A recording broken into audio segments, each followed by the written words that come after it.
La norme peut nous faire grandir, elle peut nous aider à nous développer, elle peut nous aider à nous faire gagner des marchés.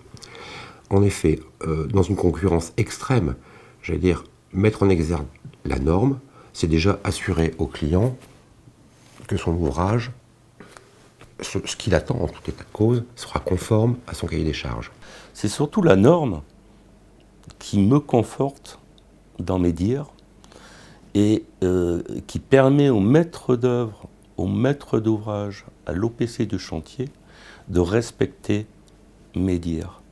La norme nous permet d'être reconnus par nos donneurs d'ouvrage. Ils savent que telle entreprise respecte la norme, c'est essentiel. Dès l'instant où vous respectez, vous donnez l'assurance à votre client, de par la norme, d'avoir réalisé un bel ouvrage, là, la norme vous sert de reconnaissance.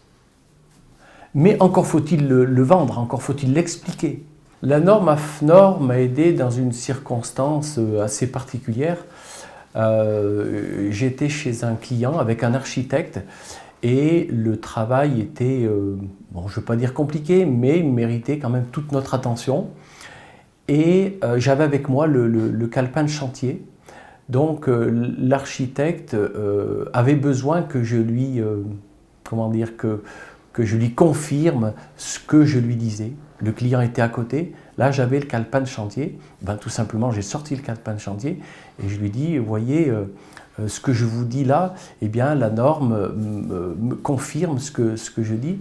Et de ce fait-là, eh bien, on apporte une sécurité au client, on apporte une sécurité à l'architecte et du professionnalisme. Donc la norme là devient vraiment opportunité. Elle ne devient pas contrainte, elle m'a aidé la norme.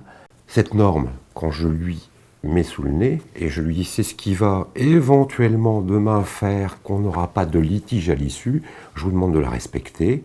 C'est pas moi qui l'ai écrite, c'est l'AFNOR. Tout ça avec, bien sûr, des ingénieurs, des fabricants, des entrepreneurs qui se sont mis d'accord sur les limites acceptables de la mise en œuvre de peinture, de revêtement, de matériaux quels qu'ils soient, dans les conditions d'exécution. Et cette norme, on s'est équipé, on s'est formé, on informe l'ensemble de nos collaborateurs et aussi de nos partenaires qui sont les ouvriers, d'autres corps d'État bien sûr, voilà, sur ce qu'ils ont à faire et à ne pas faire. On informe aussi le maître d'œuvre, l'OPC, celui qui régit le planning. Plus vite, plus vite, plus vite s'il vous plaît. Bah non, pas toujours plus vite, mieux. Faire de la qualité. Voilà en quoi la norme me permet de faire valoir mes droits et des exigences. Nos clients, je dirais, moi je vais les rendre sensibles à la norme.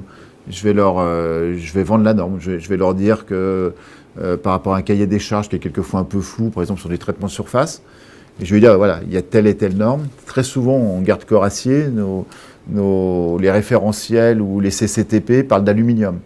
Donc je vais me servir de la norme pour montrer simplement notre compétence et notre savoir-faire.